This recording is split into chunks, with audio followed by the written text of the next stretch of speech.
Hello दोस्तों, स्वागत है आप सभी का। तो आज की इस वीडियो क्लास में हम करने वाले हैं यूपी टेट का प्रैक्टिस। ठीक है, तो डेली हम अब करेंगे।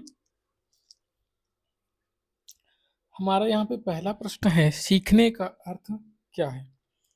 सीखने का अर्थ क्या है? सीखने का अर्थ क्या है? ज्ञानार्जन है, व्यवहार में परिवर्तन है, खेलना है, अथवा लास्ट ऑप्शन दिया है पढ़ना है। क्या है सीखने का अर्थ? तो इसमें से जो सीखने का अर्थ होगा वह हो जाएगा हमारा क्या? ऑप्शन बी, व्यवहार में परिवर्तन। सीखने का अर्थ हमारा होता है व्यवहार में परिवर्तन।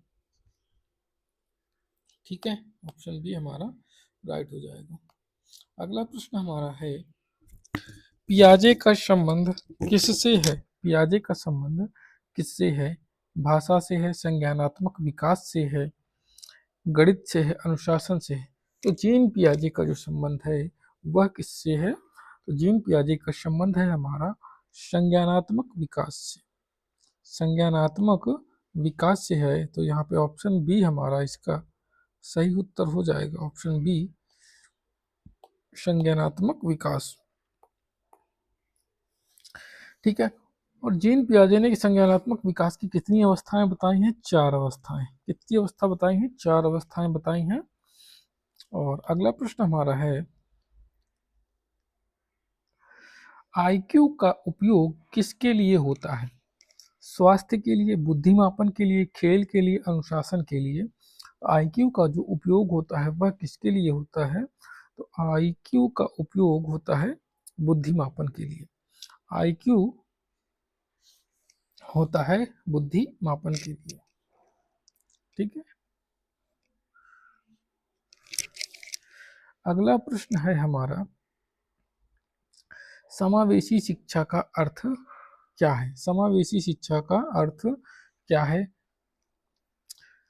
केवल सामान्य बच्चों के लिए समावेशी शिक्षा होती है, या फिर सभी बच्चों के लिए होती है, अथवा गरीब बच्चों के लिए होती है? ऑप्शन डी दिया है अमीर बच्चों के लिए। तो समावेशी जो शिक्षा होती है वह किसके लिए होती है? वह सभी बच्चों के लिए होती है। तो ऑप्शन बी हमारा यहाँ पे सही उत्तर हो जाएगा। ऑप्शन बी, सभी बच्चों के लिए होती है। अगला प्रश्न है, प्रेरणा कितने प्रकार की होती है? प्रेरणा जो होती है वह कितने प्रकार की होती है? प्रेरणा हमारी होती है कितने प्रकार की? 2 प्रकार की। प्रेरणा हमारी होती है 2 प्रकार की। एक होती है आंतरिक प्रेरणा, एक होती है आंतरिक प्रेरणा, और दूसरी होती है बाह्य प्रेरणा। आंतरिक प्रेरणा और बाह्य प्रेरणा, 2 प्रेरणाएं होती हैं। ठीक, आंतरिक प्रेरणा वह होती है जो हमारे अंदर से आती है, हमारे मन से आती है, हमको प्रेरित करती है। बाह्य प्रेरणा वह होती है जो बाहर आसपास वातावरण, परिवेश या किसी के द्वारा जो है किए गए कार्यों को देख करके उनसे हम प्रेरित होते हैं, उनसे हम तो अगला प्रश्न हमारा है, अनुकरण सिद्धांत किसका है? अनुकरण सिद्धांत जो है वह किसका है? यहाँ पे देखिए दिया है प्रश्न में, क्या दिया है? अनुकरण सिद्धांत किसका है? स्किनर का, बंडूरा का, पियाजे का, सिगमंड फ्रायड का। तो यहाँ पे अनुकरण का जो सिद्धांत है वह हो जाएगा अल्बर्ट बंडूरा का। अल्बर्ट बंडूरा का, ऑप्शन बी राइट हो जाएगा। अनुकरण का सिद्धांत अल्बर्ट बंडूरा का है। अगला प्रश्न है हमारा, प्रश्न नंबर 7 है। प्रश्न नंबर 7 है, सतत मूल्यांकन का अर्थ क्या होता है? सतत मूल्यांकन का जो अर्थ होता है वह क्या होता है? साल में एक बार मूल्यांकन करना, लगातार मूल्यांकन, परीक्षा नहीं करवाना, केवल मौखिक। तो जो सतत मूल्यांकन का अर्थ होता है, सतत का मतलब होता है लगातार, सतत का मतलब होता है लगातार। तो इसका ऑप्शन हो जाएगा हमारा बी, ये ऑप्शन हमारा राइट हो जाएगा। लगातार मूल्यांकन करना सतत मूल्यांकन कहलाता है। ठीक है, अगला प्रश्न है 8 नंबर प्रश्न हमारा है, भाषा कौशल कितने होते हैं? भाषा कौशल कितने होते हैं? भाषा कौशल हमारे होते हैं कितने? 4। ऑप्शन सी इसका हमारा राइट हो जाएगा।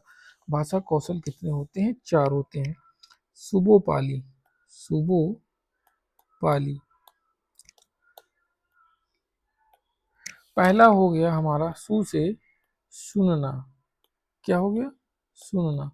और बा से हो गया बोलना, सुनना बोलना। फिर तीसरा हो गया पढ़ना, पा से पढ़ना। शुभोपाली हमारा ये सूत्र होता है, इससे इसका जो सा है उससे सुनना हो गया, बा से बोलना हो गया, पा से पढ़ना हो गया, और ला से ली से लिखना हो गया। ये हमारे 4 सूत्र होते हैं।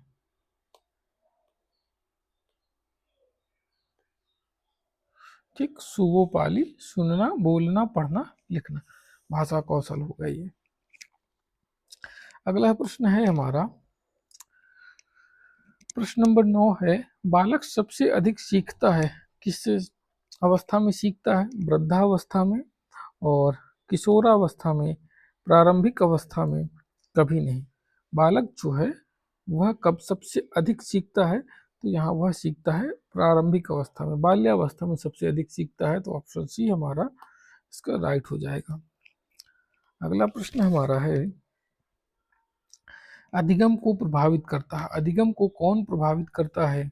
अधिगम को कौन प्रभावित करता है? ऑप्शन दे रखे, ए भोजन, बी वातावरण, सी कपड़े, और डी खेल। तो वातावरण को कौन प्रभावित करेगा? वातावरण। अधिगम को कौन प्रभावित करता है? वातावरण। वातावरण अधिगम को प्रभावित करता है। और